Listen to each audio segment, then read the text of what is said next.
볼리비아한테 2대0, 가나한테 1대0, 1.5군이 됐든 2군이 됐든 이겼으면 장땡이지. 용병술이 어쨌니 경기력이 어쨌니. 하여간 조회수에 미쳐가지고 무지성으로 까는 언론이 과도한 국뽕 이상으로 악질이지 않겠나? 비파 랭킹 사수가 절실한 시점에서 저도 승규도 아닌 범근이를 선발로 기용하신 것, 확실한 주전 골키퍼를 정해야 하는 상황에서 또 다른 선수에게 기회를 주는 건 좀 아니지 않았습니까? 범근이라면 이번 시즌 K리그에서 맹활약을 펼치며 전북의 리그 우승을 견인했으니 현폼만 놓고 보자면 기회를 받을 자격은 충분했다고 보이는데 결과적으로 무실점 승리를 이끌었으니 주어진 기회를 제대로 살린 셈이지 않나? 그야 그렇긴 하지만 그렇다고 이재규 A매치 2경기를 뛴 선수를 월드컵 무대에서 주전으로 쓸 건 아니지 않습니까? 조현우와 김승규 둘 중 누가 주전일지도 정해지지 않은 상황에서 또 다른 선수에게 기회를 주셨다는 게 브라질을 상대로 5골이나 먹혔던 것 치고는 자신감이 너무 과한 거 아닌가? 월드컵 본선에 가면 무조건 브라질급의 팀을 만나게 될 텐데 하도 사람들이 비천으로 띄워주니까 자네가 서드로 밀려날 거란 생각은 해본 적이 없나 봐. 그러는 감독님께서는 대회 직전에 경질될 거란 생각은 해본 적이 없으신가 보죠. 마침 벤버지께서 아랍에미리트 대표팀에서 쫓겨나셨다 들었는데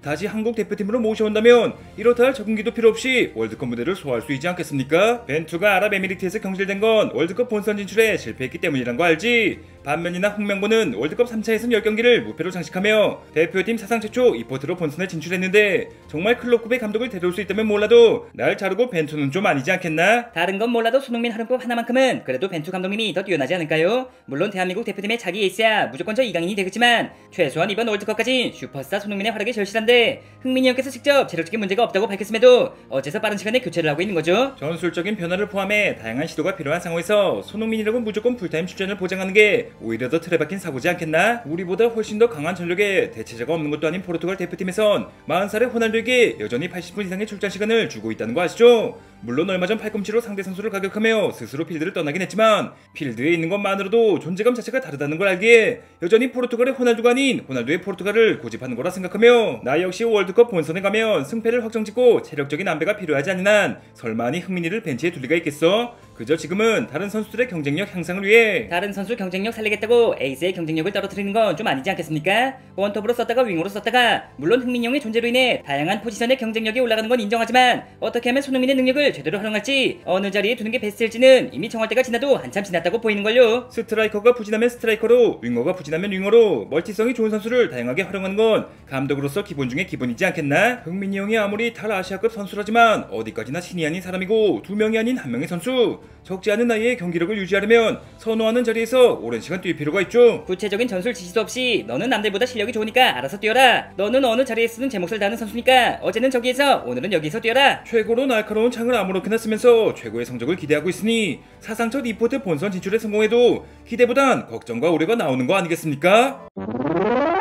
정작 당사자인 흥민이는 얌전히 있는데 왜 너희들이 더 난리인 거지? 그야 감독님께서 강조하시는 하나의 원팀 최소한 선수들만큼은 하나로 똘똘 뭉쳐있기 때문이죠. 지면 무조건 감독인 내 탓. 이게도 경기력에 문제가 있으면 그 역시 감독인 나의 문제고 심지어 관중이 없는 것도 홍명보 탓을 하고 있지만 최소한 이번 월드컵까진 무조건 내 말에 따라야 한다는 거 알지? 저기 회장님, 개막을 7개월 앞둔 상황에서 사상 첫 2포트 진출을 이뤄낸 감독을 경질하고 축구 팬들이 입을 모아 외치고 있는 외국인 감독을 선임할 생각이 있으십니까?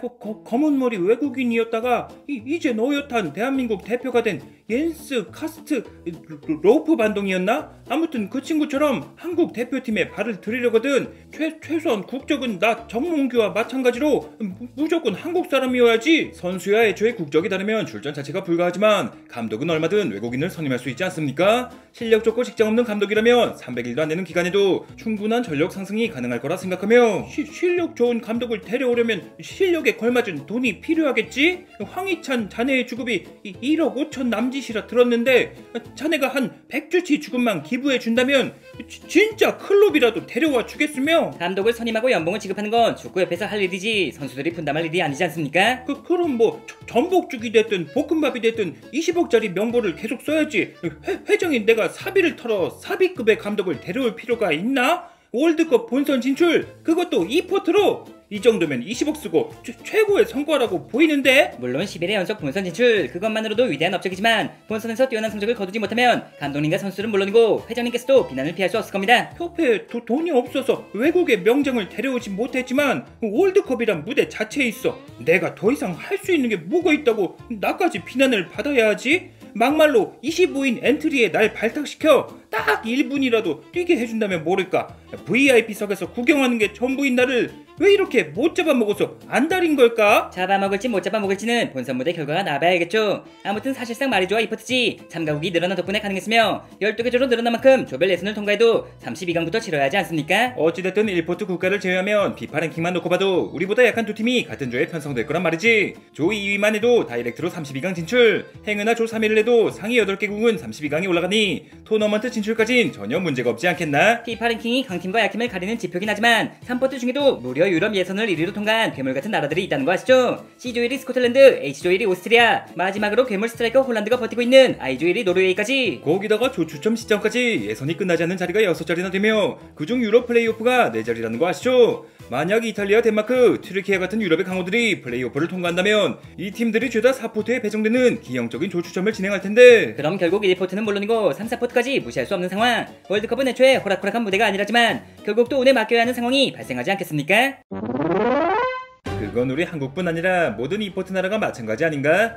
까놓고 말해 개최국 자격으로 1포트에 배정된 캐나다만 놓고 봐도 한국보다 5위나 낮은 비파 랭킹 27위, 조 추첨에서 1포트의 캐나다, 3, 4포트의 약체가 거리길 바라는 건 누구라도 다를 바 없다고 보이는데, 마음이야 다를 바가 없겠지만 사정은 다르지 않겠습니까? 일단 3포트로 진출한 우즈벡, 카타르, 사우디는 물론이고 호주 역시 같은 아시아 예선을 통과했기에 한국과는 같은 조에 편성될 수 없으며, 그나마 만나고 싶은 팀을 꼽으라면 파나마와 파라과이 정도인데 운 좋게 그들과 만날 확률보단 홀란드와 한 조가 될 확률이 더 높지 않겠습니까? 피파 랭킹 22위 한국이 29위 노르웨이를 겁내가지고 16강 이상을 목표로 할 수 있겠어? 앞서 말했던 피파 랭킹이 전부는 아니죠. 막말로 운 좋게 1포트에 캐나다가 걸린다 해도 3포트에 노르웨이, 4포트에 덴마크가 걸린다면 16강 진출을 확신할 수 없지 않겠습니까? 근데 덴마크처럼 피파 랭킹이 높은 팀이 플레이오프를 거쳐 본선에 진출할 경우 24위 오스트리아와 26위 호주가 3포트로 밀려날지, 아니면 그냥 덴마크나 이탈리아가 4포트에 배정될지는 아직 정해진 바가 없지 않나? 어쨌든 호주와 오스트리아보다 높은 랭킹을 사수한 한국은 사실상 확정적으로 2포트에 배정, 호주를 포함한 아시아 국가 한 조에 묶일 수 없는 관계로 유럽 플레이오프를 거쳐서 올라온 팀이 무조건 높은 포트에 배정되길 바라야겠죠. 캐나다, 대한민국, 파라과이, 카보베르데처럼 기적적인 조편성이 이루어진다면 2002 월드컵에 이어 다시 한번 조별 예선 1위까지 욕심낼 수 있겠는걸. 벨기에, 러시아, 대한민국, 알제리 하늘이 도운 조편성이라며 16강 진출을 자신했지만